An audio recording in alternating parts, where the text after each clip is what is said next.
Bapak Ibu yang berkenan mengikuti ini ya, acara Health Talk meskipun siang-siang.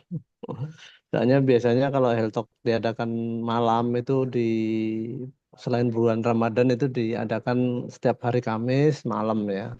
Tapi karena mengingat ini bulan Ramadan, kita adakan eh, siang hari dengan harapan semoga di tengah khusyuknya kita ibadah suci bulan Ramadan ini kita masih tetap mendapatkan banyak ilmu ya. Baik Bapak Ibu, untuk mempersingkat acara langsung saya mulai. Kita sama-sama belajar Bapak Ibu.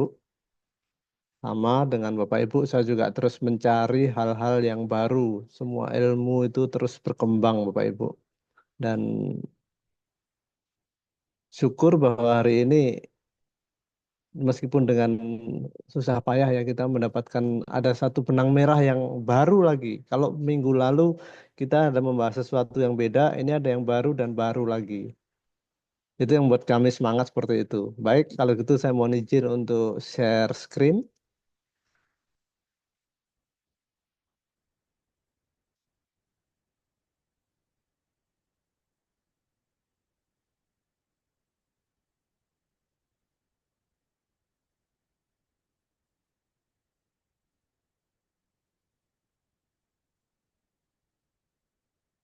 Ya, Bapak Ibu. Jadi seperti yang disampaikan Dr. Iswan tadi bahwa topik kita hari ini adalah pentingkah makan atau minum yang manis-manis sebelum berbuka puasa.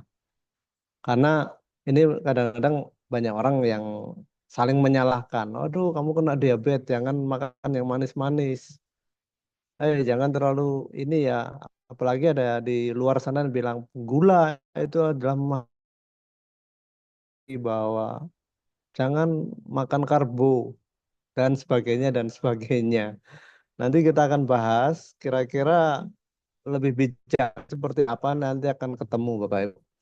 Ya, saya akan mulai dengan masalah kesehatan dari sisi energi dulu ya Bapak Ibu.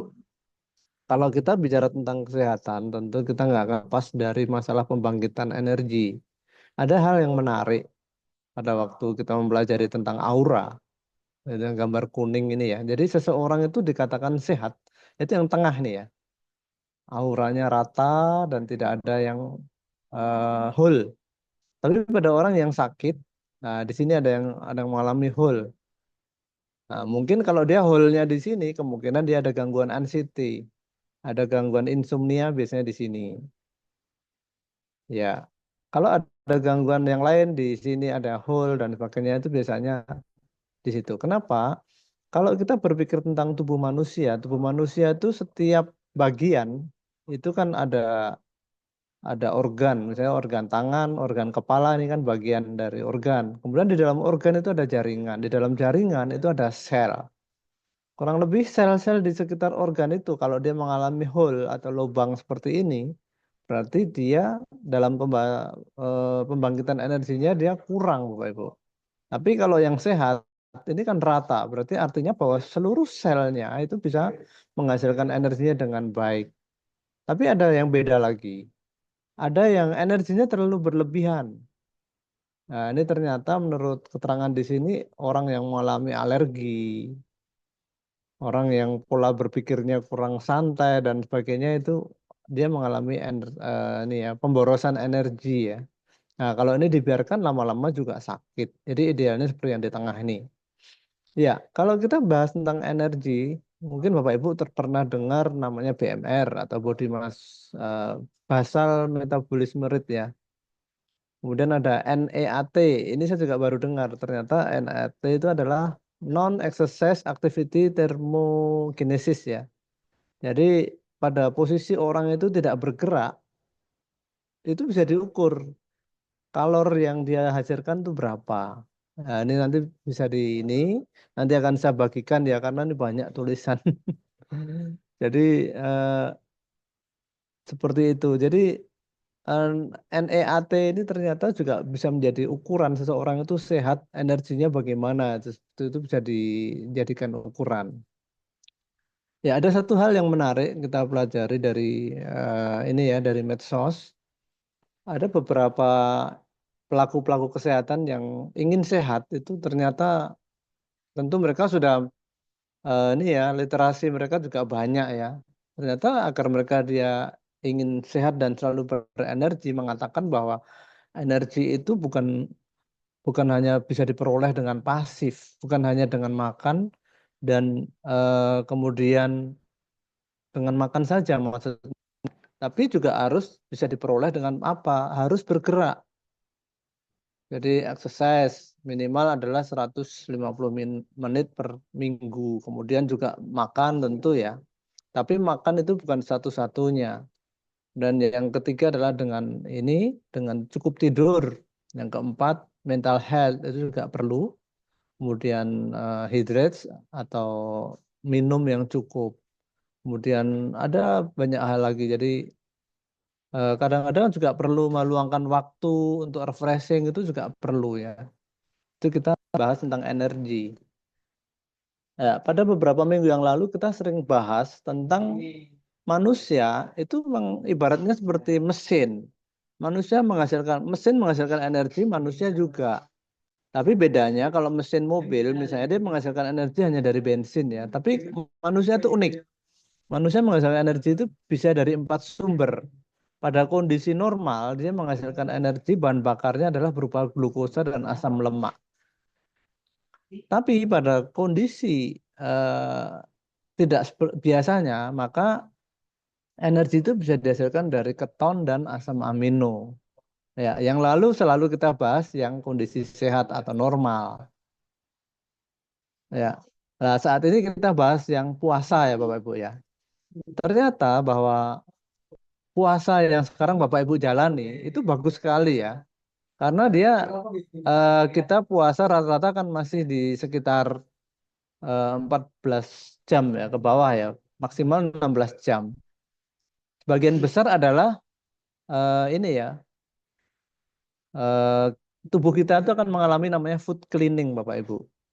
Jadi kalau sebelumnya kita sering melakukan kesalahan tanpa disadari, misalnya sering makan berlebihan dan sebagainya, itu di dalam darah kita ini banyak sekali sampah. Nah, ini harus dibersihkan. Sampah dari makanan, jadi food yang menimbulkan sampah itu harus dibersihkan. Makanya kita pakai food cleaning. Perlu Bapak Ibu ketahui bahwa tahap-tahapannya seperti ini ya, jam-jamnya ya. Kalau kita tidak makan atau perut kosong selama 4 sampai 6 jam, itu biasanya gula darah akan turun. Kemudian kalau masuk ke sampai 12 jam, eh, liver itu sudah menggunakan glikogen untuk energi. Kemudian di 12-14 jam, itu mulai muncul keton. Kemudian di atas 18 jam, itu mulai muncul namanya asam lemak, itu dipakai. Dan di sini ternyata ada risikonya, Bapak Ibu. Kenapa? Karena lemak itu mudah mengalami oksidasi. Oleh karena itu dengan pengaturan di Indonesia dengan puasa kira-kira 14-16 jam ini sudah sangat tepat Bapak Ibu.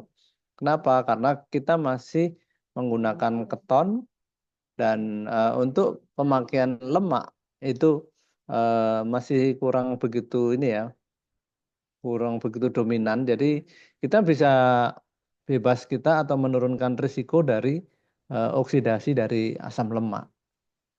Ya, kalau kita lihat gambar di sini bahwa ada beberapa kondisi, yaitu jika sel-sel kita ini kesulitan menghasilkan energi, maka tubuh akan memprioritaskan. Yang penting itu apa? Kelangsungan hidupnya dulu dijaga. Bukan berarti kalau tubuh kita ini kesulitan menghasilkan energi langsung terjadi shutdown pada beberapa sel ya. Nah, itu bahaya, itu bisa menyebabkan kematian. Tapi tubuh kita ini luar biasa ya. Pada waktu ada kita sakit misalnya, tentu kalau pas posisi sakit, tubuh akan kesulitan menghasilkan energi dalam bentuk ATP. Lalu apa yang terjadi? Ya, pasti dia akan memprioritaskan untuk kelangsungan hidupnya. Yaitu berupa apa? Ya, biasanya dia akan mengalami kondisi stagnan ya. Jadi dia akan menggunakan ATP yang ada untuk mempertahankan Itu kemudian orangnya otomatis sakit. Nah, sakit itu adalah supaya apa? Supaya orangnya nggak bergerak, supaya dia tiduran, bahkan kalau perlu nggak bisa bangun dulu, nggak bisa makan dulu, karena makan itu juga memerlukan energi. Itu yang terjadi. Dan perlu diketahui kalau misalnya tubuh kita ini kesulitan energi, biasanya akan muncul kelelahan kronis, kabut otak. Nah, kabut otak ini adalah kondisi kalau kita mudah ini ya, pikiran kita ini tidak bisa konsentrasi, kemudian terjadi stres dan sebagainya. Jadi ada gangguan kognitif ya biasanya seperti itu. Nah, sekarang apa yang terjadi jika di dalam tubuh seseorang jika orang tersebut berpuasa ya? Ya, ternyata ini tadi ya, pada waktu kita nggak makan, cadangan energi kita berupa lemak itu banyak dipakai ya. Di sini eh, terjadi lipolisis, jadi lemak itu akan dilisis atau diurai dari sel penyimpanannya itu di sel lemak ya. Nah, pada waktu dia diurai ini tadi juga muncul eh, ini ya, fosfolipase itu juga dikeluarkan atau ini enzim ya. Nah, dari sinilah nanti free fatty acid itu naik. Ini yang terjadi. Nah, kalau tadi dikatakan pada posisi sehat, manusia menggunakan energi dari glukosa dan dari asam lemak. Nah, kalau pada posisi kita berpuasa, itu kemungkinan adalah akan menggunakan keton. Itu. Kalau menggunakan asam amino, ini berarti sudah nggak benar. Kalau asam amino ini biasanya dia akan digunakan kalau orang itu sudah mengalami kondisi sakit tadi. Jadi kalau tubuhnya sudah nggak bisa menghasilkan energi, baru dia menghasilkan asam amino. Tapi ini juga tidak boleh berkelanjutan. Karena kalau asam amino yang dipakai sebagai energi, lama-lama organ-organ tubuhnya rusak semua, Bapak Ibu. Jadi bisa ditanda orang yang asam aminonya sudah mulai dipakai energi, meskipun orang itu juga kadang-kadang belum sakit. Biasanya kalau dicek di lab itu kadang kadar bunnya tinggi ya. SGPT, SGOT-nya mulai tinggi. Itu hati-hati dia udah mulai menggunakan asam amino. Nah, ini adalah cadangan energi yang akan dipakai tubuh untuk menjaga kelangsungan hidup. Itu akan menggunakan asam amino. Tapi kalau keton ini masih bisa. Makanya kalau saat ini ada dikenal ada namanya ketofastosis. Jadi pada waktu puasa itu kadang-kadang keton ini keluar. Tapi ini juga memerlukan eh, masa yang ini ya, masa waktu yang panjang. Biasanya ada minimalnya berapa jam seperti itu. Ya, kalau kita ingat dari quote yang disampaikan tokoh nih ya, Thomas Alva Edison, ini benar sekali bahwa dokter masa depan itu tidak lagi merawat tubuh manusia dengan obat, melainkan akan menyembuhkan dan mencegahnya dengan nutrisi. Dan ini Pak Iwan ini juga founder konsep Karnus menyampaikan juga bahwa makanan manusia itu adalah makanan yang mampu diproses pencernaan, kemudian ditransport oleh darah. Dari sinilah mitokondria itu bisa membangkitkan energi ya. Lebih jauh, Hippocrates juga, jadi makanan itu obat itu adalah makanan. Dan kita harus tahu, ini diperkuat oleh Pak Iwan bahwa kalau kita ingin sehat, jangan bergantung pada orang lain. Sehat adalah hak setiap manusia dan sehat itu butuh ilmu. Ya, sekarang kita bahas kembali pada posisi seseorang itu puasa. Jadi pada waktu puasa, karena nggak ada glukosa yang masuk, otomatis maksudnya pada jam-jam tertentu ya. Katakan aja kita sahur terakhir jam 4 pagi. Tadi dikatakan bahwa 4 sampai 6 jam gula itu habis. Nah, pada waktu habis, tubuh akan menggunakan namanya glikogen dulu. Nah, glikogen tadi akan diurai, nanti akan menjadi ini namanya free fatty acid ini ya. Nah, ini free fatty acid ini eh, tentu akan naik nanti dalam tubuh kita. Nah, pada waktu naik itu bukan berarti eh, aman ya, karena kalau kita bicara tentang aman selama proses kehidupan berjalan, aman itu akan bisa kita pegang kalau kita melakukan sesuatu yang sifatnya protektif. Nah, dengan munculnya free fatty acid ini, kalau di dalam tubuh kita tidak ada proteksi, itu hati-hati. Karena keberadaan free fatty acid ini, kalau misalnya dia free fatty acidnya rusak, itu bisa menyebabkan gangguan metabolik, bisa menyebabkan juga gangguan hormonal dan sebagainya. Jadi peningkatan seperti ini penting, tapi juga ada risikonya. Ya, kita akan mengenal namanya propagation ya. Jadi propagation itu apa? Yaitu reaksi oksidasi lipid. Jadi ternyata pada waktu ada free fatty acid yang eh, muncul di sistem peredaran darah, ini akan ada inisiasi. Kalau kalau misalnya ada ROS atau reaktif oksigen spesies, hati-hati. Ini akan bisa menyebabkan formasinya menjadi radikal. Akhirnya menjadi lipid radikal. Nah, disinilah propagation itu terjadi. Dari sinilah akan muncul chain reaction, nanti bisa menyebabkan gangguan. Gangguannya berupa apa? Ada malondialdehyde dan juga ada gangguan yang lain. Ya, kalau kita pernah mendengar malondialdehyde, hati-hati. Malondialdehyde ini kalau masuk ke tahapan metafase pada proliferasi DNA, ini bisa menyebabkan sel abnormal atau cancer ya Bapak Ibu. Jadi tetap kita harus bijak ya. Nah, di sini peran konsep Karus bagaimana? Ya Bapak Ibu sekalian, kalau tadi sempat saya singgung bahwa selama proses kehidupan berjalan, tentu kita ingin sesuatu itu berjalan baik. Tetapi sesuatu itu akan berjalan baik itu kita tidak boleh hanya pasif saja ya. Tapi kita harus melakukan segala sesuatu yang betul-betul aman. Ya, puasa itu penting banget.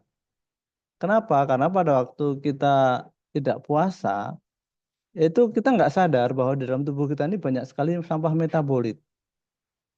Jadi sampah metabolit ini kalau kita makannya kebablasan ya kadang-kadang ya manusia itu nggak akan lepas dari keinginan biasanya. Makannya kebablasan nanti akan menyebabkan gangguan. Terjadi sampah, yaitu gula darah melebihi normal, kolesterol juga melebihi normal. Kalau semuanya melebihi normal nanti terjadi sampah metabolit ini. Nah, kalau misalnya bilirubin naik itu berarti hemoglobinnya ada masalah gangguan metabolismenya di pembentukan darah. Kemudian kalau kreatininnya naik, berarti ada masalah metabolisme di jaringan otot. Kemudian kalau ada bun yang tadi ya, jadi kalau misalnya sudah mulai protein sudah digunakan, ini hati-hati. Bun atau urea naik itu berarti proteinnya sudah dipakai bahan bakar atau bahan energi. Padahal protein itulah zat pembangun. Tapi bukan berarti protein nggak bisa dipakai jadi energi. Pada posisi untuk mempertahankan hidup, ini terpaksa dipakai. Kemudian kalau muncul uric acid, itu berarti dia ada gangguan metabolisme purin ya. Kemudian kalau misalnya D-dimernya yang naik, berarti ada masalah gangguan metabolisme di fibrin. Seperti itu. Kembali ke masalah awal bahwa sekali lagi bahwa setiap kehidupan itu membutuhkan energi. Siapa yang melakukan di dalam tubuh adalah sel. Di dalam sel ada lagi organel yang namanya mitokondria. Mitokondria inilah yang bertanggung jawab untuk menghasilkan energi di dalam tubuh manusia dalam bentuk ATP. Manusia yang tersusun atas 60 sampai 100 triliun sel sebagai bagian terkecil dari tubuh manusia, sel ini mutlak penting sekali karena kehidupan manusia ditunjang dari sel-sel ini Bapak Ibu. Nah, supaya bisa optimal, maka kita harus sering ini ya, harus memenuhi tubuh kita dengan cukup oksigen, yaitu kita bernapas, apalagi kalau bisa olahraga itu juga akan lebih optimal nanti pemasukan oksigennya. Kemudian juga perlu air bersih, yaitu minum air, dan juga nutrisi yang seimbang untuk menjaga lambung ya. Dalam hari ini lambung optimal itu akan eh, menjamin bahwa nutrisi kita ini akan seimbang dan optimal. Dan dari sinilah nanti dengan sirkulasi darah yang baik dan keseimbangan hormon yang baik, nanti kita akan semakin sehat optimal. Kalau tadi kita singgung sel, inilah sel-sel kita yang menunjang kehidupan kita. Sel ini terdiri dari banyak organel, ada membran, ada nukleus, dan sebagainya. Nanti bisa kita pelajari. Yang jelas bahwa kalau kita bicara tentang energi, yang bertanggung jawab adalah mitokondria ini. Jadi kalau di mobil, mesin itu adalah pembangkit energi. Kalau di manusia, mesinnya adalah di mitokondria yang ada di dalam sel ini, Bapak Ibu. Dari sinilah bahwa sel kita ini bisa membangun dan bisa menjaga tubuh kita. Manusia yang sehat adalah manusia yang sekian triliun selnya dapat makan.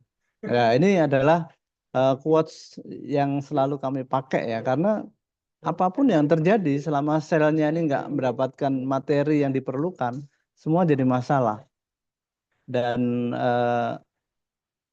yang kabar yang baik adalah bahwa manusia itu sebenarnya begitu dilahirkan itu ditakdirkan untuk sehat, bukan sakit ya. Kenapa seperti itu? Karena dengan kemampuan sel yang bisa menghasilkan energi ini tadi, maka sel-sel itu dengan cara berhimpun, maka dia bisa melakukan auto healing, auto repair, auto balance, auto treatment dan sebagainya jika terjadi kerusakan. Ya, siapa yang memerankan energi di sini adalah mitokondria. Inilah mitokondria. Perannya banyak sekali, menghasilkan energi, menjaga tubuh tetap hangat, membantu memproses makanan. Nah, ini perlu energi juga.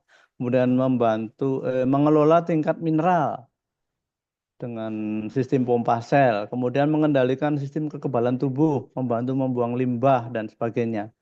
Ini saya kasih kotak merah. Jadi mitokondria ini memberi kita kemampuan untuk memperbaiki dan menyembuhkan diri sendiri. Lah inilah yang tadi.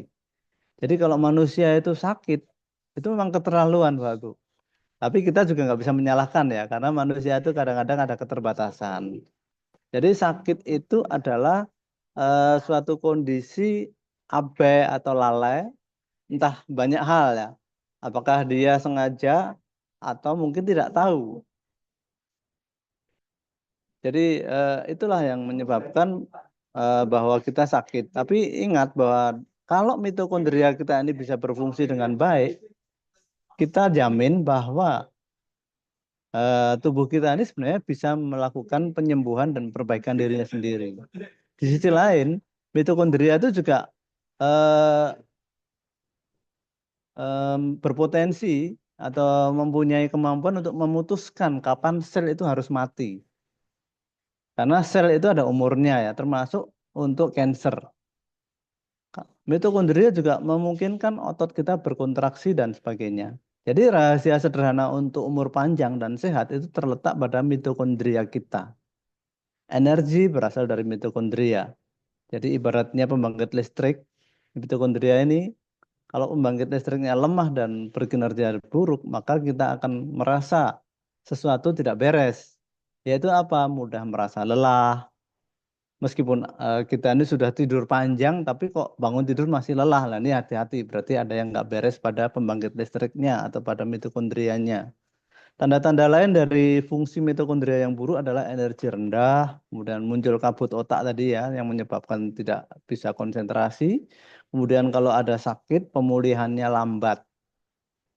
Kemudian tangan dan kaki terasa dingin. Kemudian juga habis olahraga bukannya tambah bugar, tapi tambah sakit. Itu hati-hati, berarti masalah pembangkitan energinya adalah kurang begitu optimal. Ya, saya ingatkan lagi bahwa kondisi tubuh itu selalu fleksibel, Bapak Ibu. Puasa jangka pendek dalam waktu 12 sampai 24 jam itu masih aman. Bahkan ini penting karena bermanfaat bagi metabolisme tubuh. Dalam hal ini tubuh itu akan bisa dengan leluasa untuk membersihkan dirinya atau boleh dikatakan tadi food cleaning. Kalau misalnya di dalam darah kita ini banyak sampah ya.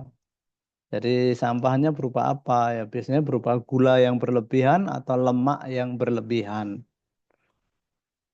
Ini kalau puasa dalam 1 hari masih aman.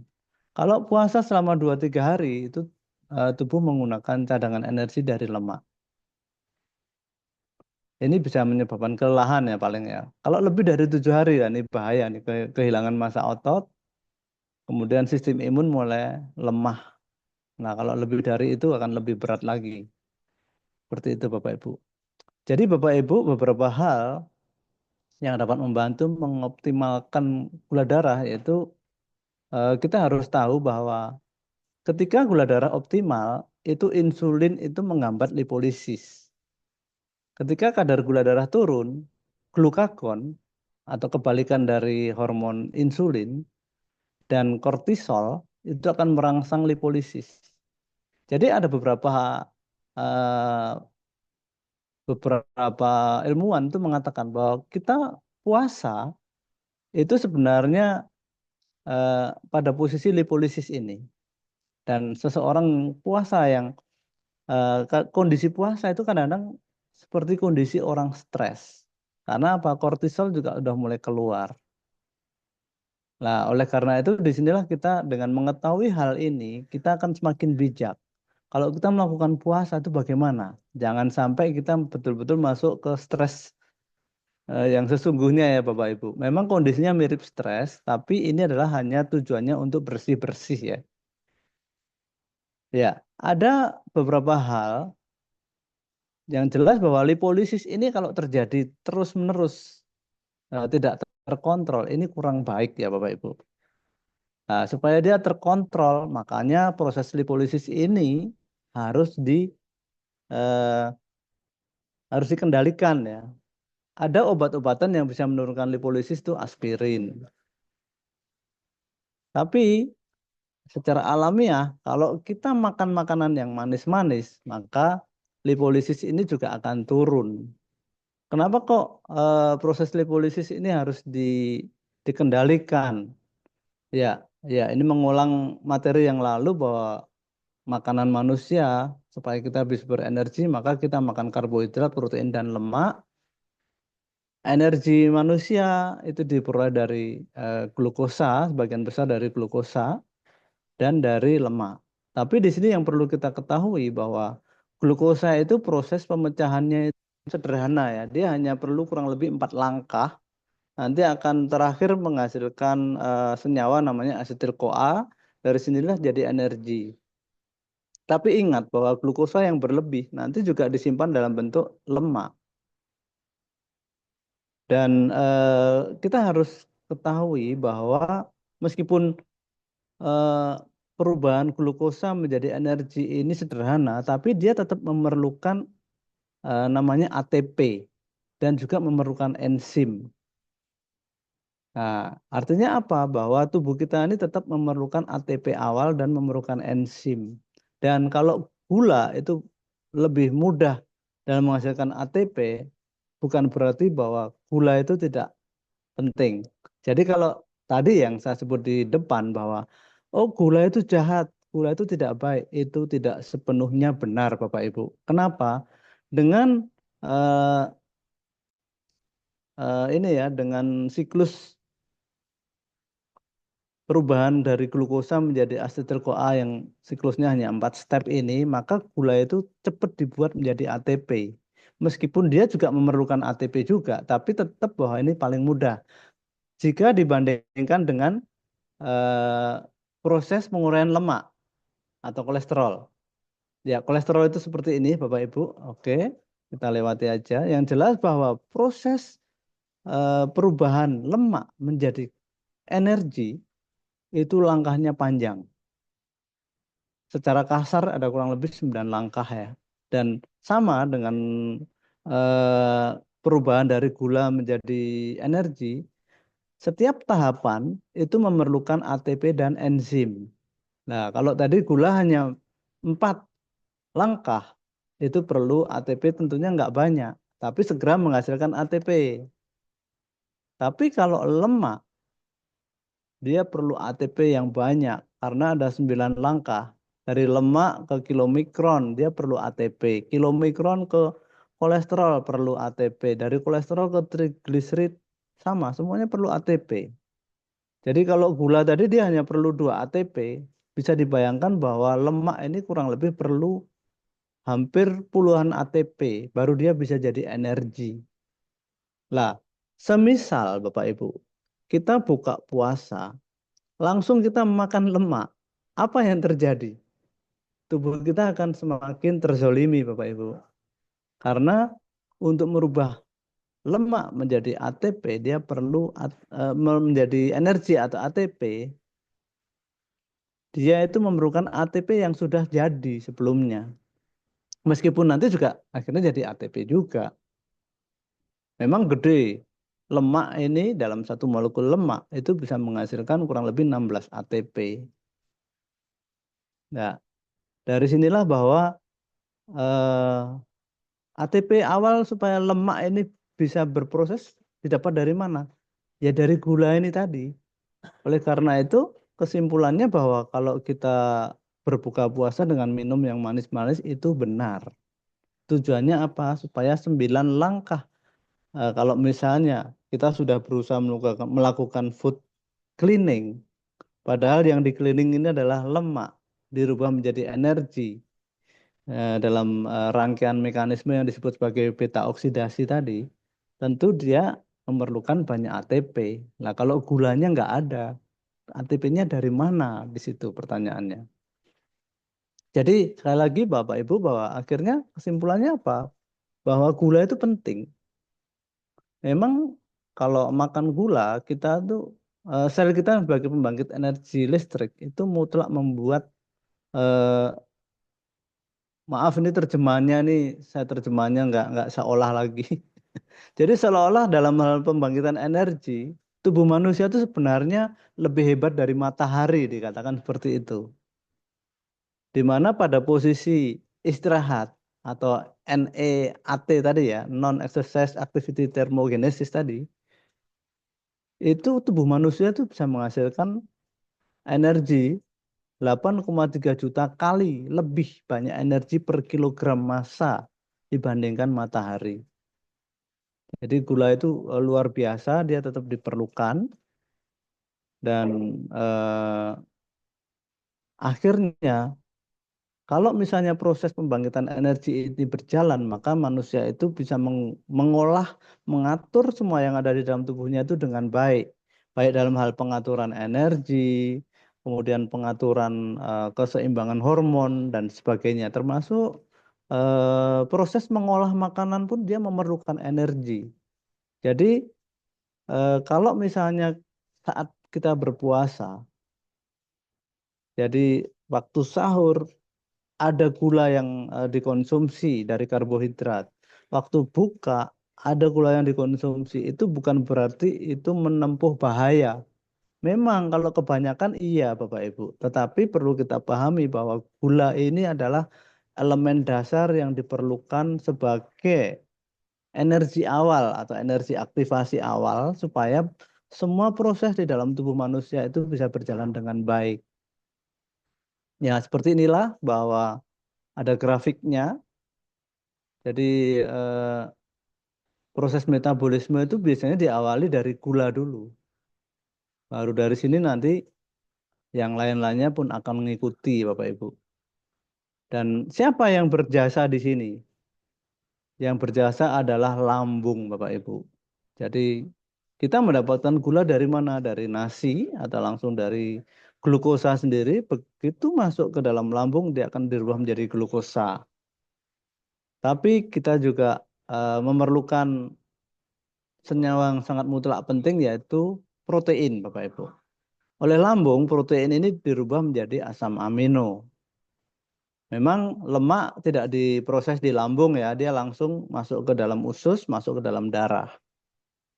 Lebih jauhnya seperti ini bahwa supaya kita mendapatkan energi kita selalu optimal, lambung kita yang paling utama adalah harus baik, yaitu pH lambung harus pada kisaran antara 2 sampai 3,5. Dari sinilah nanti karbohidrat bisa dirubah menjadi glukosa, bisa jadi energi atau ATP awal. Kemudian protein bisa dirubah menjadi asam amino. Dari sinilah asam amino ini akan bisa menghasilkan enzim.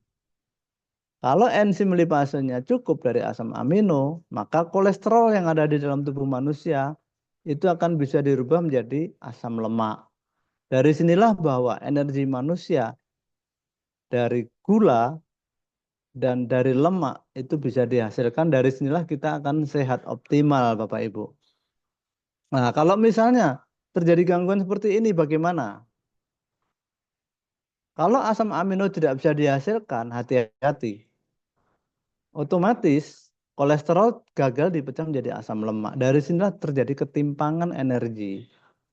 Nah, kalau aplikasikan dengan pada waktu kita berpuasa tadi, kembali ke pembahasan di sini, kalau kita berpuasa, misalnya pada waktu buka puasa kita nggak makan gula, kemudian langsung lemak misalnya, ini tubuh kita setengah mati, Bapak Ibu. Kenapa? Karena untuk memecah lemak menjadi asam lemak atau kolesterol menjadi asam lemak, dia perlu ATP dari gula ini dan juga enzim dari asam amino yang ada. Ya, seperti ini penting banget. Kuncinya yang penting adalah makan dan minumlah dengan porsi yang benar, yaitu gula yang tidak berlebihan, cukup protein, dan batasi lemak. Tapi lambung harus selalu posisinya selalu optimal. Jangan minum obat mah ataupun makan minum sesuatu yang pH-nya tinggi ya Bapak Ibu. Supaya lambung kita bisa optimal. Lebih jauh kalau ingin kita lebih sehat seutuhnya, maka jalankan 7 langkah konsep Karnus, yaitu perbaiki metabolisme tubuh sampai ke tingkat sel, pastikan bahwa sel kita ini bisa melakukan metabolismenya dengan baik. Jangan eh, berpikir bahwa oh makanan saja cukup. Ternyata harus dikombinasi dengan lambung. Lambung supaya bagus gimana? Pikiran juga harus enak dan sebagainya. Jadi kompleks banget Bapak Ibu. Kemudian yang kedua, konsumsilah makanan manusia. Saat ini di luar sana banyak sekali makanan-makanan yang enak, tapi bukan makanan manusia. Inilah kesempatan kita untuk mengekang diri, jangan terlalu menghambur-hamburkan ya. Jadi bahwa eh, pada situasi puasa ini gunakan kondisi food cleaning itu dengan baik. Dan berikanlah kita makanan yang betul-betul makanan manusia.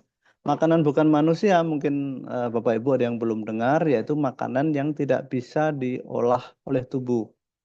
Contohnya adalah makanan dengan bahan pewarna, pengawet, perasa sintetis. Itu tubuh itu nggak mau terima ya Bapak Ibu, karena itu bukan makanan manusia. Makanan manusia adalah berupa makanan yang mengandung protein, mengandung karbohidrat, dan mengandung lemak. Kemudian juga hindarilah makanan yang dimodifikasi.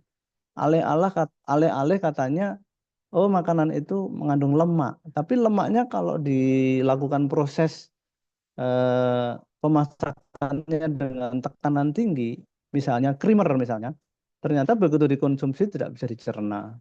Itu dua-duanya ini bukan makanan manusia. Kemudian yang lainnya, kita sadar bahwa membakar lemak yang menumpuk dalam darah itu sulit. Makanya lakukan usahanya ya. Kalau misalnya sakit ya terpaksa ditambahkan beras khusus, yaitu beras yang difortifikasi dengan niacinamide, yaitu beras karnus. Kemudian tidak kalah penting adalah cukup tidur, berpikir positif dan selalu bersyukur. Kemudian yang keenam, berjemur. Penting banget karena untuk membangkitkan vitamin D di dalam tubuh kita atau kolekalsiferol itu kita harus berjemur. Jangan tunggu sakit baru berjemur ya. Jadi perlu Bapak ketahui bahwa tubuh manusia itu vitamin D-nya itu minimal 30 ya. Sering orang sakit baru mikir ke sana. Ternyata nggak pernah berjemur lah. Daripada kita nunggu sakit, mendingan pada waktu sehat kita juga sering berjemur dari sekarang. Kemudian yang ketujuh, saat ini banyak sekali mulai muncul penyakit-penyakit aneh yang disebabkan karena adanya perubahan DNA dan RNA ya. Nah, ini bisa kita cegah dengan cara apa? Menutup pintu. Kalau misalnya kita melakukan puasa, kita sadar pada posisi tidak ada glukosa, tubuh mengeluarkan namanya free fatty acid. Nah, pada waktu mengeluarkan free fatty acid ini jaga, jangan sampai ada radikal bebas di dalam tubuh kita. Caranya apa? Dengan berpikir positif. Meskipun kita puasa, kita banyak bersyukur, kita eh, kondisikan bahwa pikiran kita senantiasa rileks, bahkan happy, itu penting. Itu akan bisa menutup pintu-pintu kita dari kerusakan DNA dan RNA dari tadi ya, proses oksidasi free fatty acid tadi. Ya, lebih jauhnya kalau Bapak Ibu nggak mau repot, ingin aman, ada pendampingan. Nah, Bapak Ibu sambil puasa boleh ditambahkan dengan nutrisi paket bulan Ramadan ini Bapak Ibu.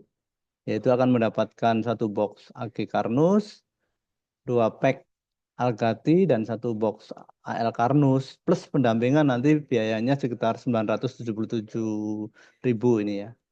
Ini untuk yang sehat tapi ingin menjalankan puasa bulan Ramadan ini dengan aman. Kemudian kalau sudah sakit, ya kalau sudah diabetes, ya mau gimana lagi?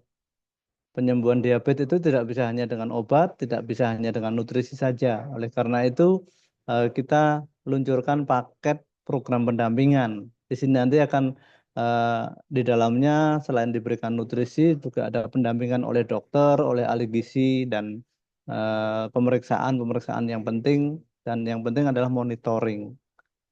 Ini ada paketnya, mungkin Bapak Ibu sudah ada beberapa yang sudah ikut ya. Mudah-mudahan sukses dan bisa sembuh dari diabetes ya. Ada paket awal, paket lanjutan untuk yang PSDK, kemudian untuk yang terjadi cancer, kita paketnya memang lebih seru Bapak Ibu. Ini untuk paket awalnya 3,5 nilainya, untuk paket lanjutannya juga hampir sama. Ya ini eh, kita prihatin, tapi jangan lihat ininya, yang penting jangan sampai kita terkena cancer ya Bapak Ibu. Dengan cara apa? Lakukanlah puasa dengan benar. Eh, Cegah jangan sampai terjadi gangguan DNA. Ya, seperti itu penyampaian saya siang hari ini Bapak Ibu. Terima kasih atas perhatiannya dan saya berharap bahwa penyampaian presentasi ini bermanfaat. Kurang lebihnya kalau ada tutur kata kalimat kami yang kurang enak atau bagaimana, saya mohon maaf dan saya kembalikan kepada Dr. Iswan. Terima kasih. Baik, terima kasih Pak Sabto. Ya, ini ya pengetahuan juga nih ya. Jadi kita itu Ramadan juga kita perdalam spiritualitas kita. Tapi jangan lupa nih ya, kalau kita fokus tapi kita juga nggak memperhatikan kesehatan, wah kita bisa tumbang. Sehingga tentu saja ibadah kita yang kita rencanakan untuk bisa lancar nih pada bulan Ramadan bisa terhambat nih. Nah, ini sudah ada masukan. Nah, berikutnya akan saya berikan kesempatan kepada para sahabat Karnus yang ingin bertanya, silakan. Ya, kalau tidak ada saya akan mulai membacakan yang udah masuk nih gimana? Ya, saya berikan kesempatan. Ada yang mau bertanya? Saya berikan kesempatan. Bu Linggar, ya oke. Bu Linggar saya berikan kesempatan. Silakan. Bu Linggar, oh, sebentar. Saya unmute dulu. Oke, silakan. Bu Linggar, saya berikan kesempatan untuk bertanya. Silakan. Ya, selamat siang, Dok Iswan, Pak Sabto. Selamat siang, Oh, silakan Bu Selamat siang Linggar. Ibu. Oke. ya. Tadi kan Pak Sabto menjelaskan awal kita butuh gula untuk sebagai energi ya, untuk supaya bisa menjadi ATP itu. Nah, yang saya pertanyakan, bila orang ini sudah ada diabetes, kenapa kok maksudnya kan kita tahunya dari beberapa eh, apa ya, info itu kalau pagi makannya, maksudnya kalau kita makan gula dulu yang manis-manis, nanti apa enggak spike insulinnya itu naik itu ya, Pak ya? Itu yang saya tanyakan. Oke, baik. Silakan Pak Sabto Ya. untuk diberikan masukan. Baik Ibu Linggar, benar bahwa kalau pagi-pagi sudah minum manis, ya spek insulinnya naik karena orang yang diabetes itu kan terjadi gangguan resistensi insulin, Ibu. Oleh karena itu, pada orang yang diabetes yang sudah ikut program pendampingan, perlu dipahami bahwa Ini gula itu kontranya bukan kecil. hanya berasal dari minuman yang manis-manis saja. Ya, itu jadi gimana ya sarannya? Maksudnya harusnya gimana gitu, Pak? Maksudnya kan Pak tadi Sabto. Maaf uh, Bu, ini saya tadi lupa ini ya, audio saya belum saya Ya, hidupkan. ya udah ya, tadi ke mute tadi so. Commute. Silakan Pak Saya Sabto. ulangi ya. Udah, ya, sudah tadi sudah Pak. Oh, udah. Oh, sudah, sorry. sudah. Ya. Cuma sarannya maksudnya kan supaya spike insulinnya tidak naik kan, maksudnya kayak seperti saya belum diabetes pun kan harus hati-hati ya untuk konsumsi sesuatu yang manis di awal kita waktu breakfast itu gitu. Maksud Ya. saya sih. Ya, ini harus dibedakan Bu ya, pada orang yang mengalami resistensi insulin dan tidak. Orang yang mengalami resistensi insulin, begitu asupan gulanya tinggi, dia itu lama Bu, gulanya turun. Padahal kalau ingin tubuh kita ini aman, gula darah itu nggak boleh tinggi. Katakan aja udah ada batasan 200 mg per desiliter. Kalau orang itu tidak terjadi gangguan resistensi insulin, seberapapun yang dia makan, itu gula darahnya nggak akan naik tinggi, Bu. Ya tetap di sekitar 200. Tapi semua itu ditunjang oleh kinerja dari insulin dan reseptornya. Nah, dari sinilah kita bisa mengira-ira. Kira-kira kalau kita tidak diabetes, tapi gula darah kita nggak tinggi itu makannya apa? Nah, lazimnya ya makan sepiring itu aja, Bu. Kalau misalnya selama ini dari tim gizi kita bilang bahwa sehari itu dari pagi sampai malam ya, itu total itu kurang lebih 2150. Ya, nanti kita bagi, kalau misalnya dibagi dua, ya berarti sekali makan maksimum jangan lebih dari 1500, Bu. Jadi 2150 mungkin pas sarapan itu eh, cukup 1125 1100 berapa? 1075 ya berarti ya. 1075 kalori. Memang pada waktu 2 jam setelah sarapan diukur gula darah kita agak melonjak. Tapi ingat, nanti insulin kita akan bekerja. Nanti dalam waktu berapa jam nanti kita akan normal, bahkan sampai di jam ke-6 itu kemungkinan habis Bu gulanya. Itu pada orang yang sehat. Tapi pada orang yang mengalami diabetes, yang mengalami resisten insulin, kalau kita samakan dengan sekali makan langsung 2075 kalori, itu tidak reaksinya tidak seperti orang sehat. Kemungkinan gula darahnya naiknya bukan lagi di angka 200, tapi naiknya di 500. Itu bahaya, Bu. Oleh karena itu harus dibedakan. Kalau terjadi resistensi insulin, eh, gulanya itu dibatasi. Dalam sehari eh, berapa kalori yang diberikan? Yaitu 1500 kurang lebih. Artinya kalau 1500 asumsinya kita pakai makan sarapan dan buka puasa, berarti sekali makan boleh hanya 750 kilokalori. Nah, 750 kilokalori ini dari mana? Nanti bisa kita hitung. Oh, beras karnusnya cukup setengah misalnya, setengah saset. Kemudian yang lainnya adalah makanan-makanan yang serba rebus. Karena kalau makanan itu digoreng, itu kalorinya tinggi sekali. Kemudian minumnya apa? Kalau orang sehat boleh habis makan minum manis masih boleh. Tapi kalau orang yang sudah diabetes, minumnya ya otomatis hanya teh tawar atau air mineral tanpa gula. Nah, dari situ nanti apa yang terjadi? Setelah 6 jam, memang gulanya juga habis. Tapi beda, kalau orang yang sehat, itu cadangan lemaknya itu nggak lebih banyak dari orang yang diabetes. Biasanya kalau orang yang diabetes itu awal mulanya adalah lemak yang tinggi di dalam darah. Dan kemudian lemak-lemak itu berubah menjadi plak ya, dan plak itu mengotori reseptor insulin. Nah, saking banyaknya lemak pada orang diabetes. Oleh karena itu dengan mengatur 750 kilokalori pagi dan malam tadi harapannya apa? Tubuh itu masih bisa membangun energi dari sisa-sisa plak tadi. Ya itu kurang lebih jawabannya seperti itu, Bu Linggar. Apakah sudah cukup? Itu berarti bukan pengaruh awal kita makan. Misalnya, saya kalau pagi itu dulu kan makan buah. Iya, Nah, ya terbatas sih, cuma paling paling banyak misalnya pisang ya 150 gram lah. Kan iya. kan saya ikut program 150 gram. Sekarang gara-gara ada yang cerita, awas makan pagi itu jangan makan manis dulu. Jadi saya takut buahnya saya pindah sore gitu. Itu gimana ya? Eh, Sebelum saya bahas tentang kalori, saya luruskan uh, dulu, Bu ya. iya, Jadi glukosa itu adalah glukosa. Kalau gula dari buah itu fruktosa. iya. Kalau kita pagi makan buah dulu, itu salah kaprah, Bu. Kenapa? Oh, nggak Karena bisa ya? ya, karena yang mengatur semua itu kan liver. Liver Iya. itu supaya bisa bekerja, dia memerlukan glukosa, bukan fruktosa.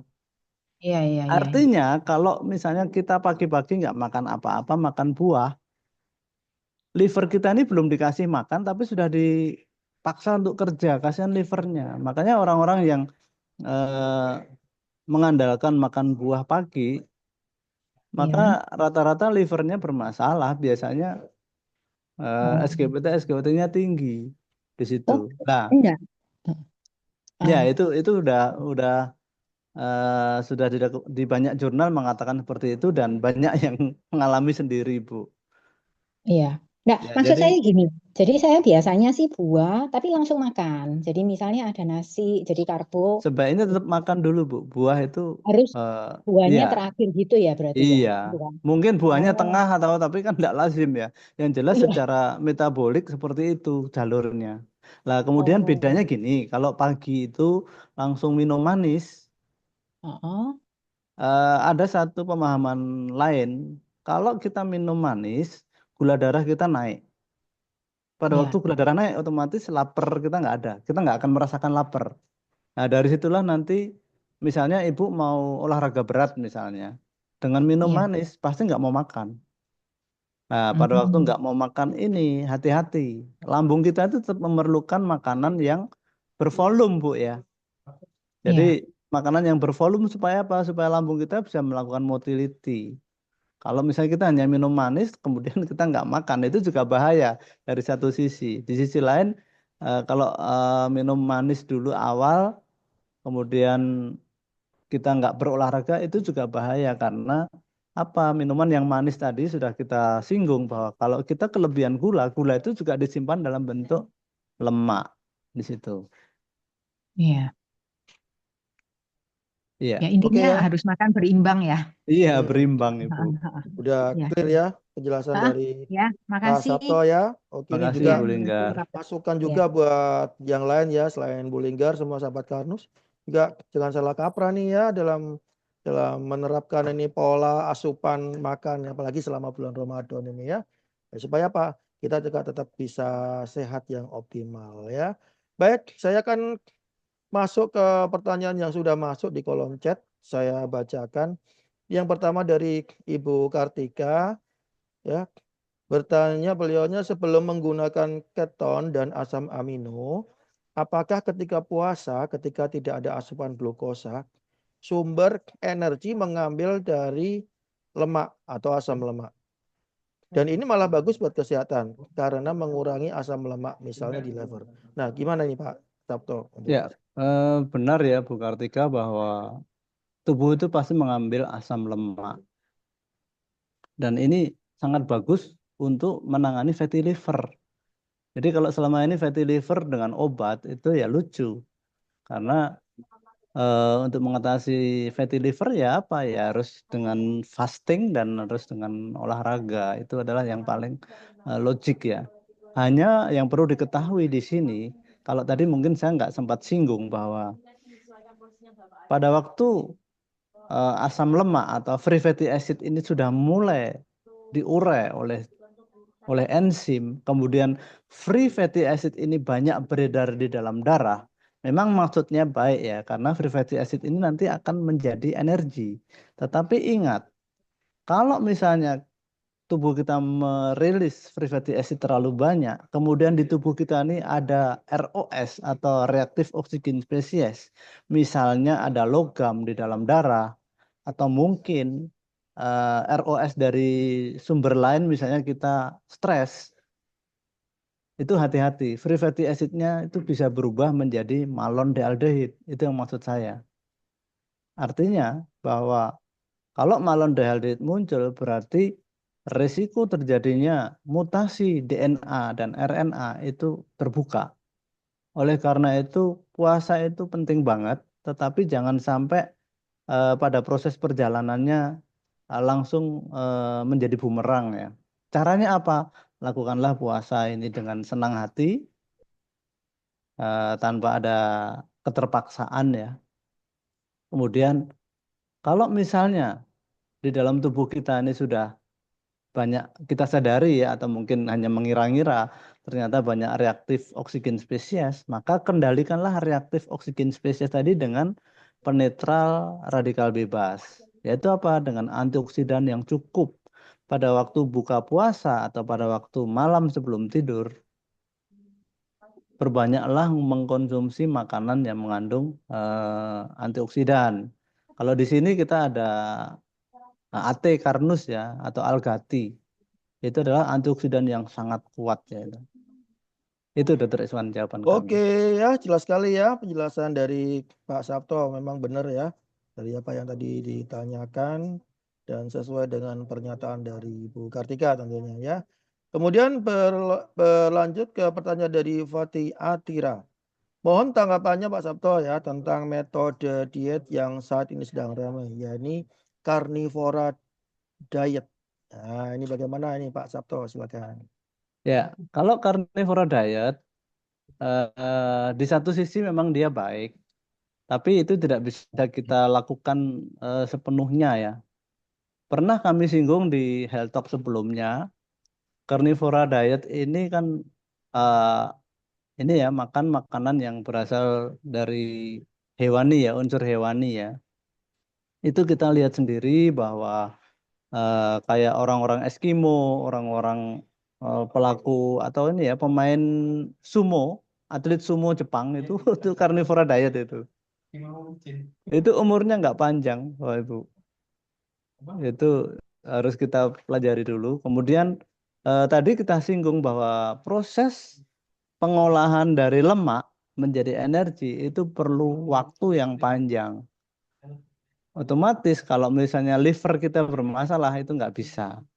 Jadi carnivore diet ini untuk orang-orang yang kurus, yang kekurangan gizi, kekurangan lemak itu mungkin cocok. Tapi untuk yang lain itu belum tentu cocok. Oleh karena itu, yang paling penting di sini adalah dalam hal mengatur diet, pahami tubuh kita dalam melakukan proses metabolisme itu seperti apa. Pahami tubuh kita dalam mengolah energi itu bahan dasarnya apa, siapa yang melakukan. Yang melakukan adalah mitokondria. Bahan dasarnya apa? Bahan dasarnya adalah ada 4 tadi. Dalam posisi kita tidak sakit itu glukosa, asam lemak, dan keton. Nah, kalau sudah menggunakan asam amino itu sudah sakit berarti kemungkinan. Iya. Dokter Eson mau nambahkan dok, silahkan dok.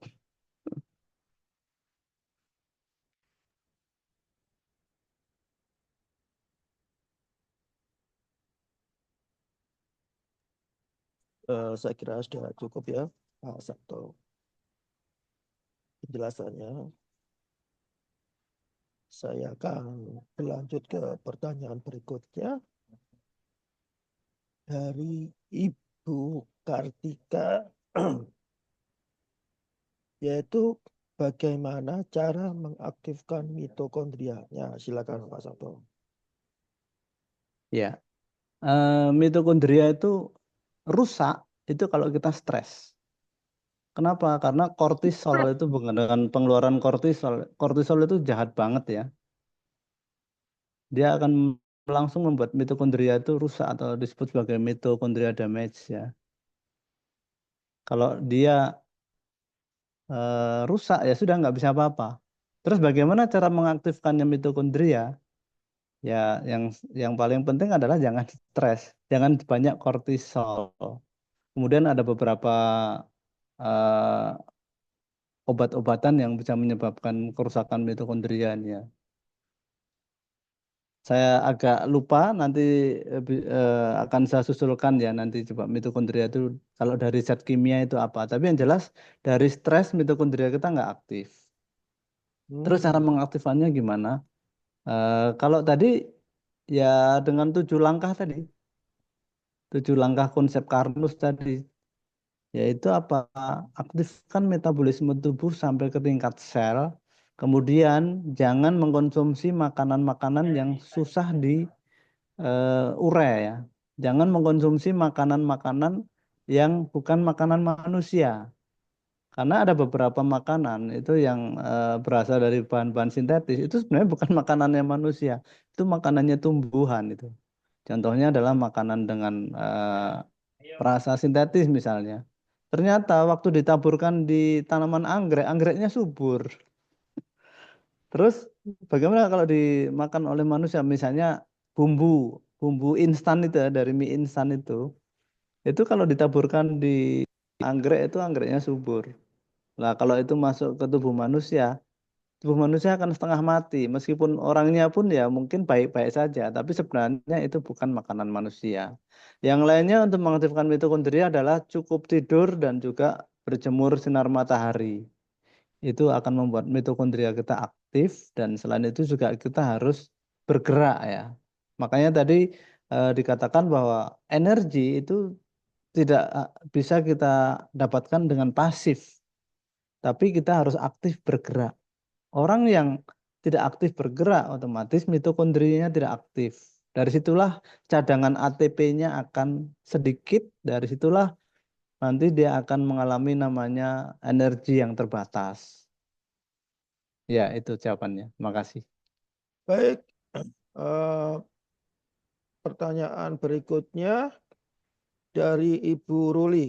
Ya, yang pertama adalah minuman manis untuk penderita sel abnormal, Pak, selain kelapa muda, Pak ya.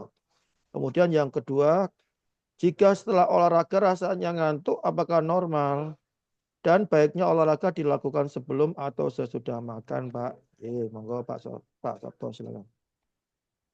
Ya, untuk minuman manis untuk penderita sel abnormal, saya kira bisa semua bisa ya. Yang penting bahwa jangan jangan ada ini ya senyawa yang mengandung maillard tadi ya. Jadi maillard itu kalau dari minuman mungkin STMJ itu aja. Karena apa? Yaitu bertemunya protein dengan gula. Susu manis misalnya, susu dipanaskan dikasih gula itu terbentuk reaksi Maillard.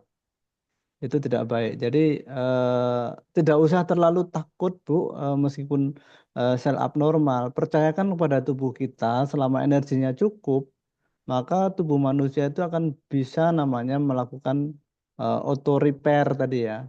Dalam hal ini tubuh manusia itu mempunyai fitur-fitur yang khusus, ada namanya DNA repair. Dan minuman yang dari sini kalau dari sini kalau misalnya DNA repair ini berjalan, enggak usah takut, Bu.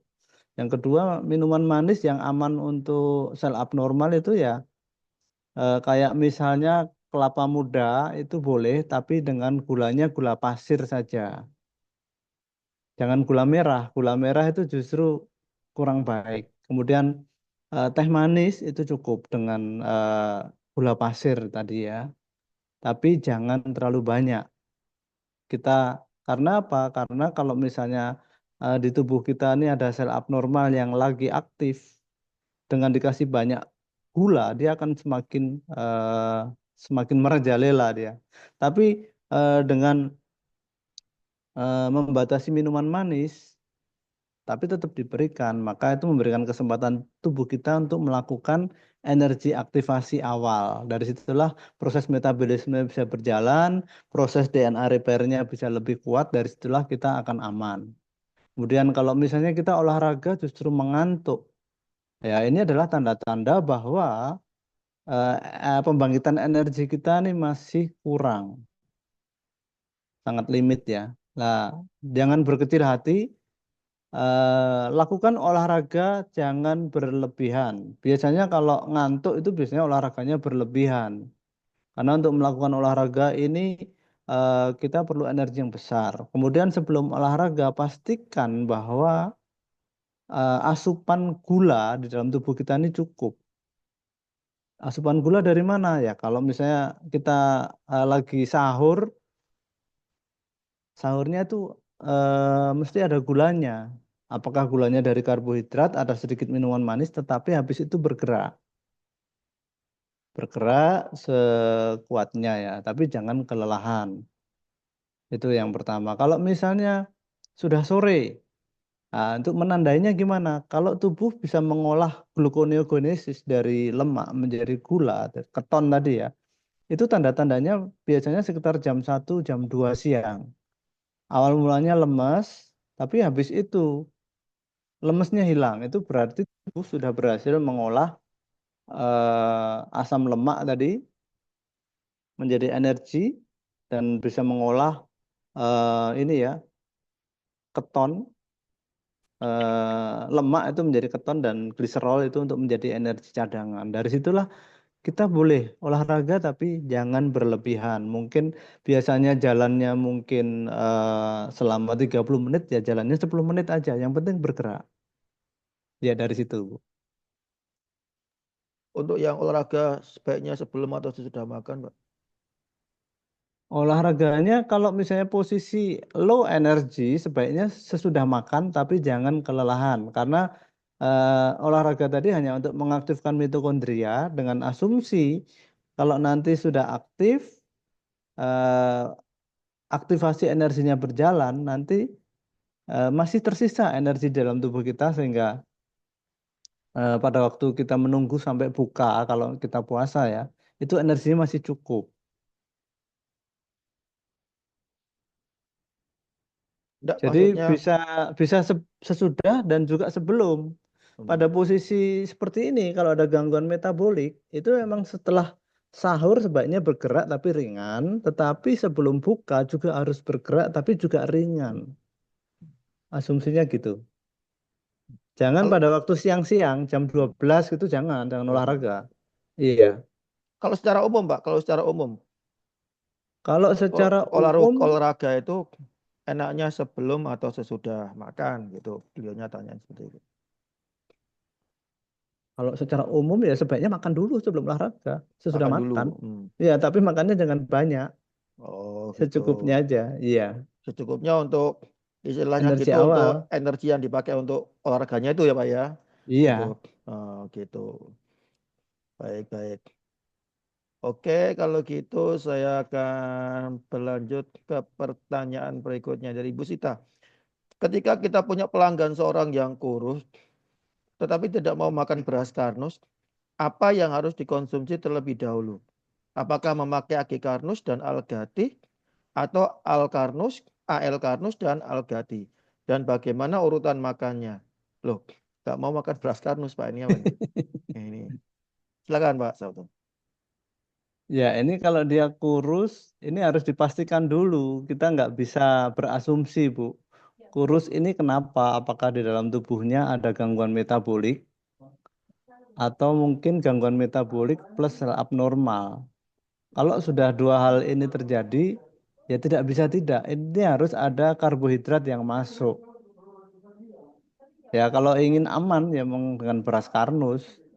Tapi kalau dia tidak mau ya kita kita lakukan ini dulu, eh, kita sampaikan ke dia fungsi beras karnus untuk apa.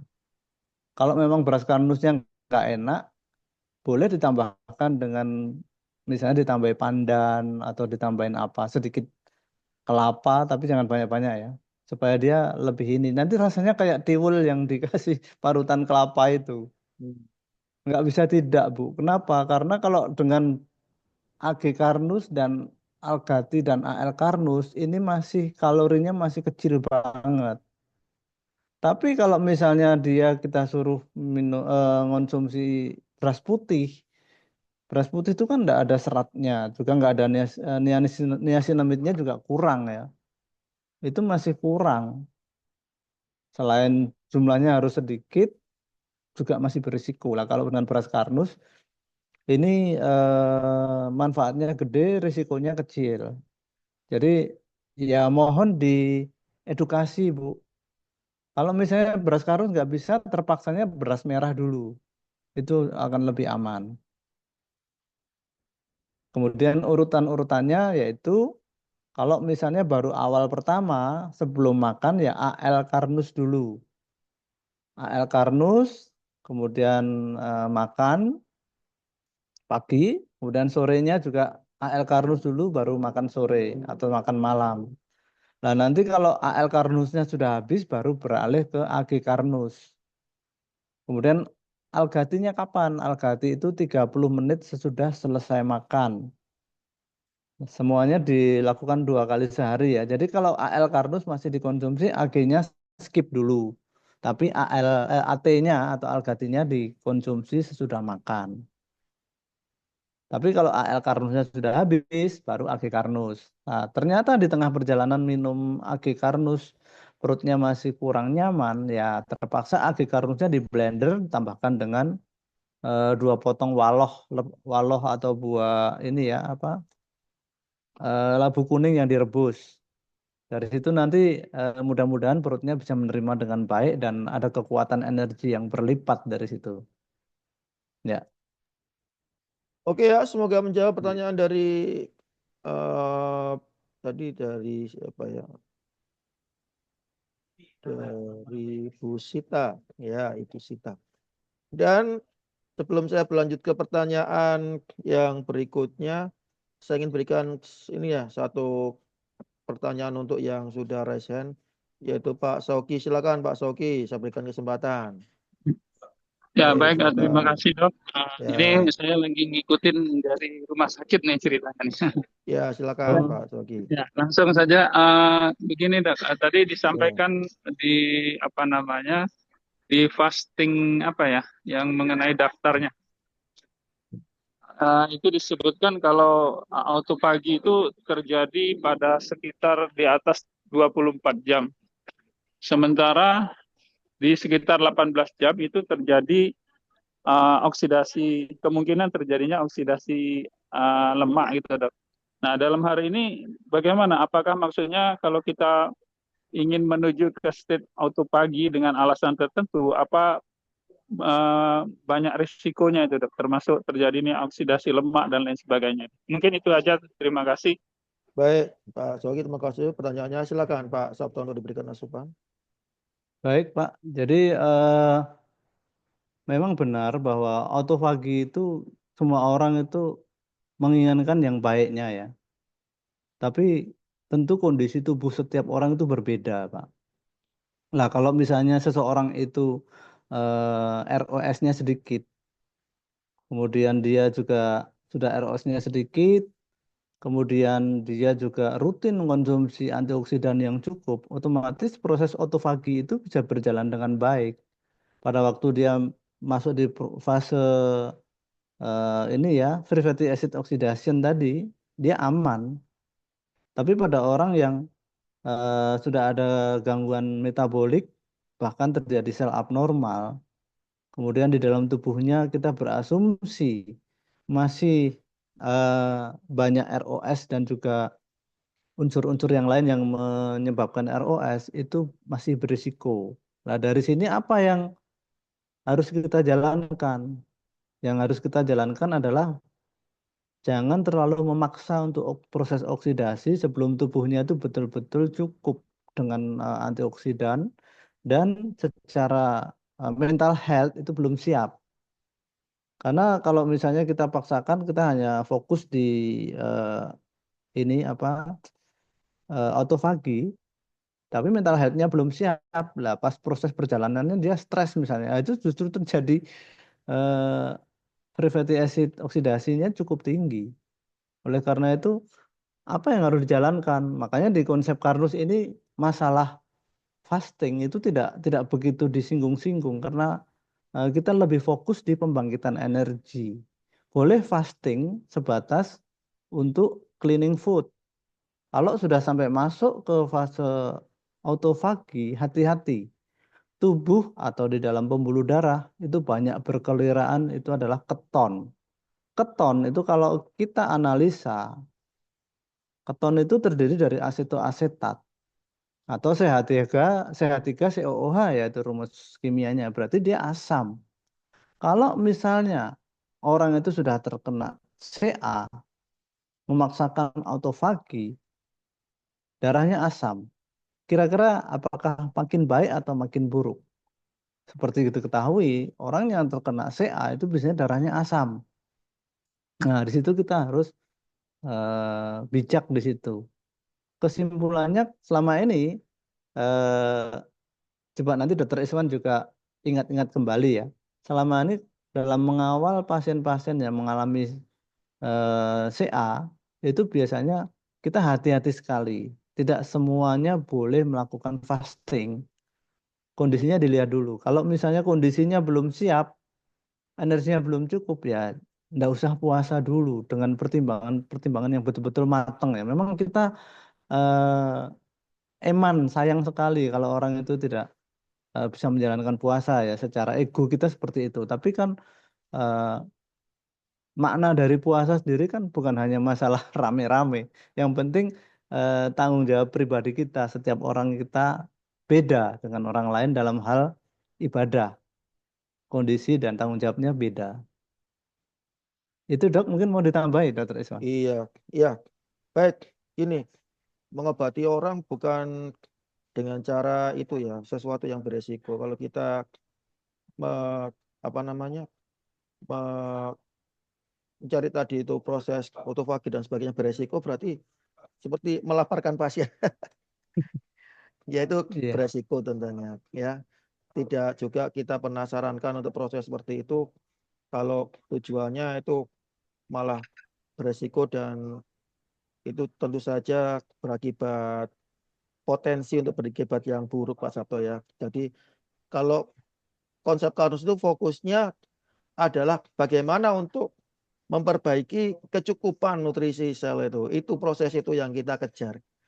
Bukan cara dengan cara tadi proses apapun yang mestinya itu proses yang secara potensi memiliki juga nilai sesuatu hal yang baik, tapi dengan cara yang beresiko ya gitu Pak Sogi. Kalau saya enggak pernah itu sih Pak juga menyarankan untuk itu ya mencapai level kondisi itu dengan cara misalnya berpuasa yang berlebihan ya tentu saja itu beresiko Pak Sato.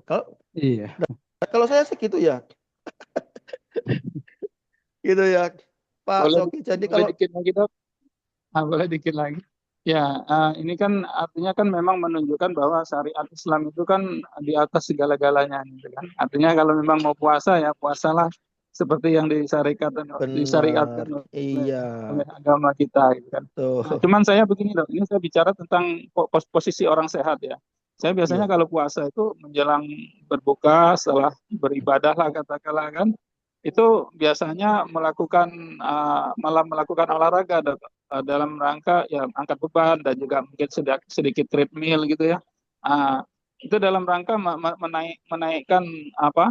Menambah kalori dalam puasa itu. Kalau kita puasa 12 jam itu ya mungkin dengan penambahan kalori itu bisa menjadi 13 jam atau 14 jam. Cuman tadi saya melihat ada risiko apa namanya terjadinya oksidasi lemak ini jadi pertimbangan juga tentunya gitu. Nah itu ya, makasih. nah ya itu ya. Yang penting hatinya senang Pak, nggak apa-apa Pak. Iya, Beda makasih. kalau nanti olahraga itu sambil stres, mikir utang, mikir jangan Pak. Iya, bahaya. Malah kortisolnya yang keluar. Iya, Nah, itu ya. iya. Baik, semoga bisa menjawab pertanyaan Pak Soki dan kita berlanjut ke pertanyaan berikutnya dari Bu Ayu. Minuman manis untuk penderita kanker, manisnya bisa dari gula pasir atau lebih bagus dari madu. Nah, ini gimana Pak Sabto? Kalau Silakan. dari kajiannya Karnus sih justru dari gula pasir ya. Bukan berarti kita nih suruh orang yang cancer kita suruh untuk minuman manis, tidak. Hmm. Ini pada orang cancer, kemudian dia kondisinya sudah boleh dikata dia sudah mendekati baik ya.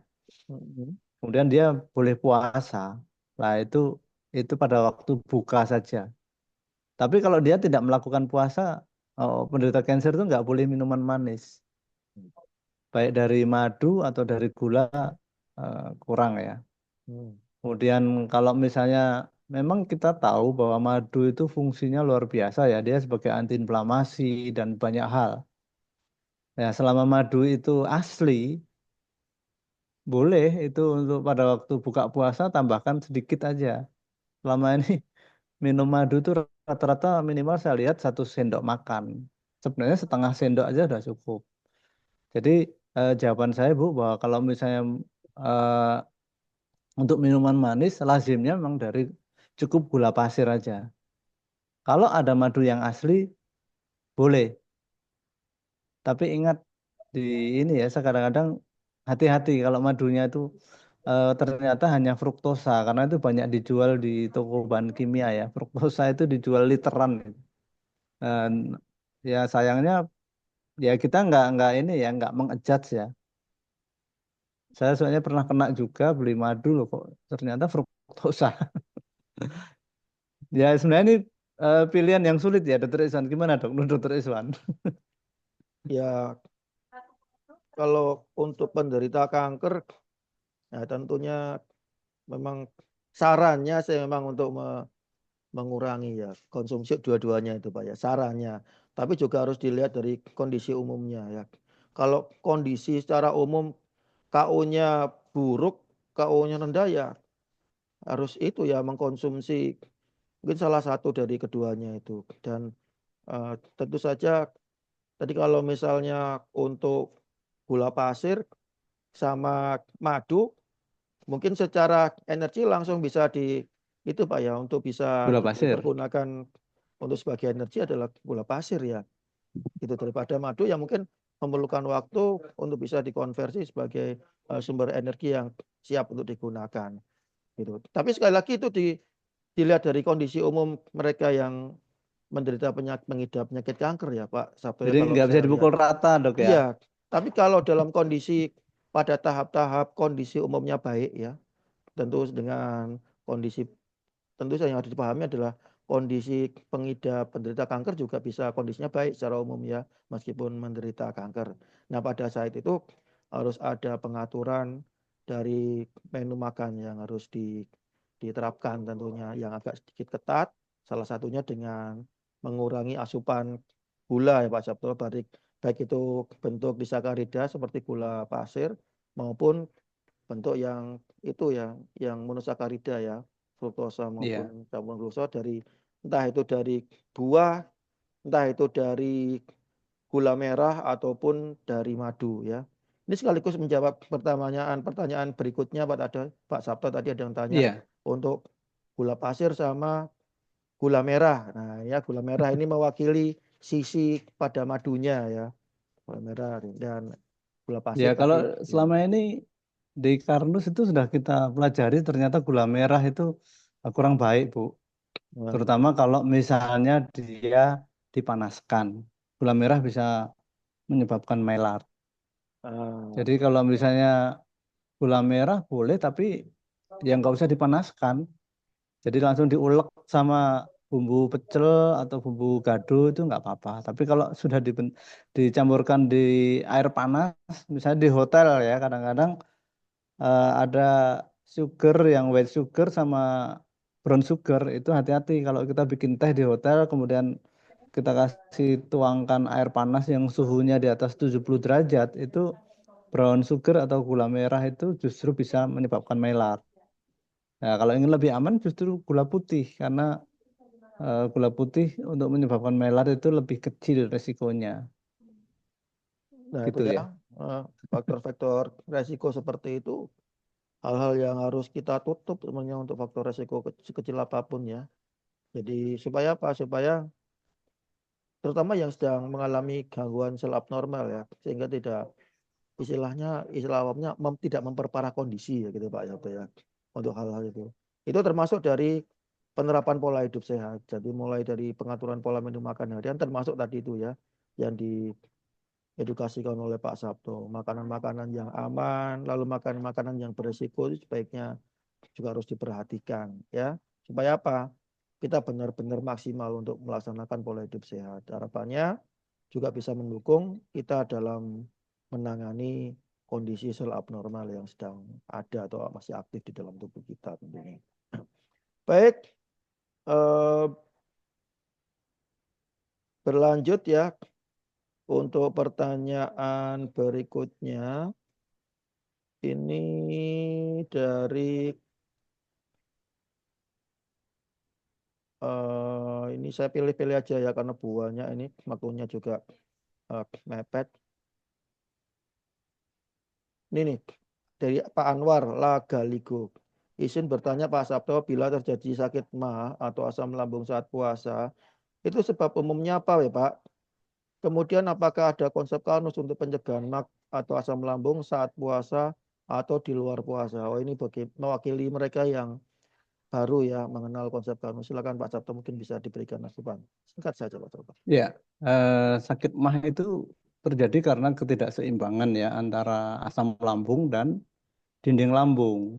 Memang pada waktu kita puasa, dinding lambung kita itu jadi tipis ya. Oleh karena itu, untuk meminimalkan supaya tidak sakit, asam lambungnya jangan dirangsang untuk keluar. Asam lambung itu akan terangsang keluar kalau apa? Kita puasa tapi masih membayangkan makan. Hati-hati itu. Pada waktu kita membayangkan otomatis asam lambung itu akan keluar. Kemudian yang kedua, yang membuat asam lambung itu keluar apa? Kita puasa tapi posisi stres. Stres juga membuat asam lambung keluar banyak. Dari situ terjadi ketidakseimbangan, akhirnya terjadi eh, gangguan lambung. Yang lainnya eh, mungkin pada waktu masih minum obat-obatan, obat terutama obat anti nyeri, antibiotik. Ya ini hati-hati. Biasanya kalau pas puasa itu bisa menyebabkan ketidakseimbangan. Dan yang membuat makin parah, kalau terjadi ketidakseimbangan kemudian terjadi ulkus atau luka pada jaringan lambung, hati-hati. Ini nggak bisa sembuh hanya dengan berbuka. Biasanya dia perlu waktu. Makanya kami sangat tidak menginginkan pada waktu menjalankan ibadah puasa ini eh, menjalankannya dengan tidak sukacita, tidak dengan ikhlas, kemudian memaksakan diri, hati-hati. Justru di bulan Lebaran tidak bisa berhalal bihalal dengan keluarga tapi masuk rumah sakit. Itu jangan sampai terjadi. Ya, itu jawabannya. Terima kasih. Ya baik ya. Berlanjut untuk pertanyaan berikutnya dari Pak Suprapto. Ini ya juga mungkin baru. Pak Sabto, bagaimana dengan adanya pembengkakan prostat? Apa sebab dan bagaimana solusinya? Termasuk harus konsumsi apa? Ya, silakan Pak Sabto dijelaskan Kalau mungkin singkat saja. pengalaman kami pada waktu ada pembengkakan prostat, jadi pembengkakan prostat itu adalah sel abnormal. Apa yang harus dijalankan? Yang satu adalah, yang pertama adalah minimalkan terjadinya ROS. Yaitu dengan cara apa? Banyak mengkonsumsi antioksidan, kemudian pikiran itu juga harus ditata supaya kita betul-betul rileks ya. Ya kalau antioksidan banyak konsumsi algati tadi ya minimal 3 kali sehari. Kemudian hal-hal lain itu jangan tambah lagi asumsinya bahwa penderita sel abnormal itu di dalam darahnya itu banyak sekali lemak yang teroksidasi. Oleh karena itu supaya tidak banyak lemak ya otomatis harus melakukan diet menghindari makanan yang tinggi lemak. Yang lainnya apa? Lambung juga harus selalu bagus. Karena kalau lambungnya kurang bagus, kemudian enzim kita kurang, maka di dalam darah itu banyak trigliserid atau kolesterol yang berkeliaran. Dari situlah semakin tinggi eh, terjadinya risiko terjadinya sel abnormal. Kemudian menjawab ke Pak Anwar tadi, maaf kalau tadi agak kurang ya. Jadi untuk mencegah supaya tidak terjadi gangguan mah gimana? Ya pada waktu itu harus melakukan sahur. Utamakan sahurnya itu ada makanan yang melapisi dinding lambung, yaitu konsumsi AG Karnus atau AL Karnus sebelum sahur kemudian tetap makan, dan selama proses puasa berjalan itu jangan ini ya, betul-betul fokus ibadah ataupun fokus melakukan hal-hal lain yang menyenangkan. Ada beberapa orang pada waktu, makanya sekarang kenapa anak-anak muda waktu puasa itu, maaf ya, kadang-kadang sampai kebut-kebutan, sampai apa, itu ya karena mereka memang secara kemampuan secara fisik itu mereka ingin mendapatkan sesuatu yang menyenangkan lah. Masalahnya kalau di luar sana masih ada yang kebut-kebutan, itu kadang-kadang tontonan yang menarik juga.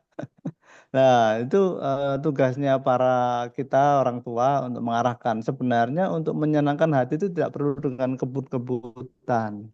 Mungkin cukup kembali ke permainan masa kecil, main kelereng, atau permainan-permainan yang tidak memerlukan fisik yang kuat tapi menyenangkan. Main layang-layang kalau dulu ya.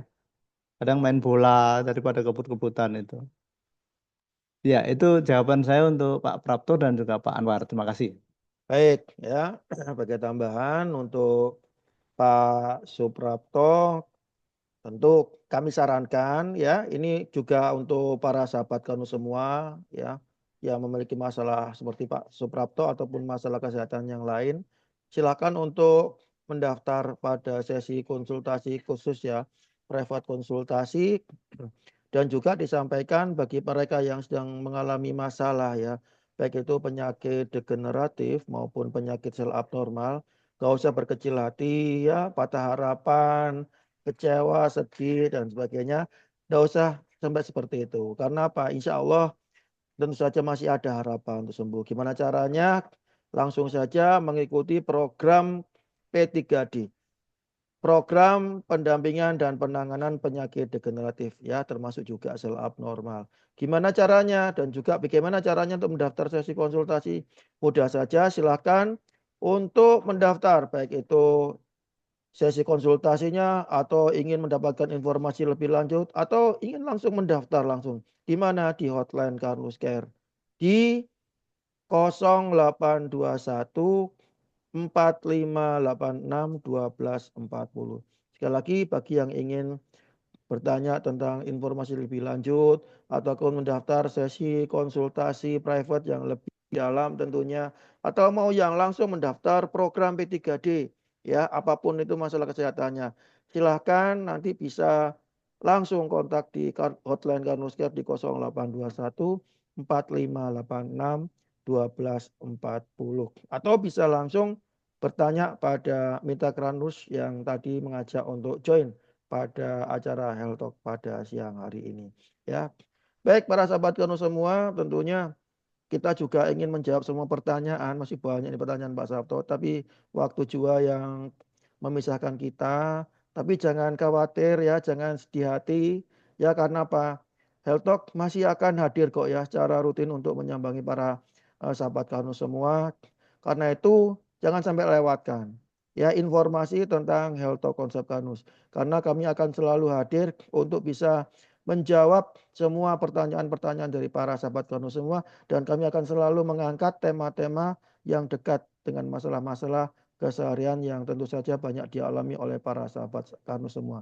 Ini juga ada menjawab dari pertanyaan dari para sahabat Kanus yang tadi ada yang bertanya, apakah tema jantung juga bisa diangkat? Ya, nanti akan kami angkat tentunya, bukan hanya jantung tapi semua kondisi kesehatan ya. Bisa stroke, bisa jantung, bisa diabetes ya, bisa kolesterol dan lain sebagainya. Hanya tunggu giliran saja ya, pasti akan dibahas oleh Pak Sabto dan juga tim health advisor yang lain. Ya, terima kasih Pak Sabto sudah berbagi ya tentang penerapan konsep Kanus dengan kami semua. Semoga juga bisa membawa manfaat buat kami semua. Pak Sabto, terima kasih. Terima kasih. Ya, dan juga buat para sahabat Kanus semua, tentu harapan kami dari tim Health Advisor Konsep Karnus ya, tim Health Talk Konsep Karnus, agar acara kami bisa memberikan manfaat dan juga memberikan pemahaman yang lebih baik, lebih mendalam bagi sahabat Karnus semua. Hal ini tujuannya agar bisa menambah keyakinan dan kemantapan kita semua untuk menerapkan konsep Kanus dalam kehidupan sehari-hari. Tujuannya agar kita bisa memperoleh manfaat besar dari penerapan konsep Kanus, baik untuk kita sendiri, buat keluarga, dan tentu saja juga buat sesama. Saya Iswan Kanusi dan juga mewakili Pak Sabto Martanto mohon izin undur diri dari Health Talk Konsep Kanus. Jangan lewatkan Health Talk Konsep Kanus yang lainnya ya di waktu dan jam yang sama selama bulan Ramadan ini. Tetap stay tune dengan informasinya dan kami tunggu kehadirannya dan harapan kami semua agar Anda semua bisa tetap sehat bersama konsep Kanus karena konsep Kanus adalah cara cerdas untuk sehat. Wassalamualaikum warahmatullahi wabarakatuh. Waalaikumsalam.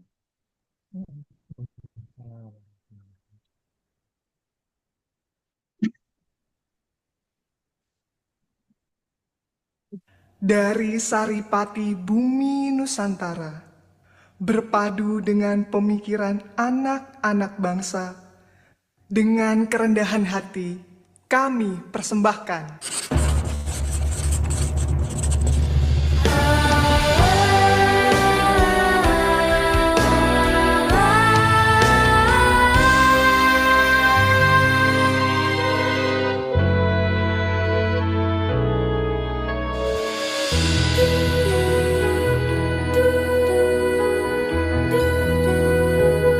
tanah airku tidak kulupakan.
sebagai perwujudan rasa bersyukur kami kepada Tuhan Yang Maha Esa atas semua sumber daya alam di Indonesia, atas semua sumber petunjuk dan hidayahnya, sehingga melahirkan pemikiran baru untuk kemaslahatan umat manusia. Kami akan terus melangkah sebagai bakti kami kepada bumi pertiwi tercinta Indonesia. Konsep Karnus, cara cerdas untuk sehat. Sehat bangsaku, jayalah negeriku.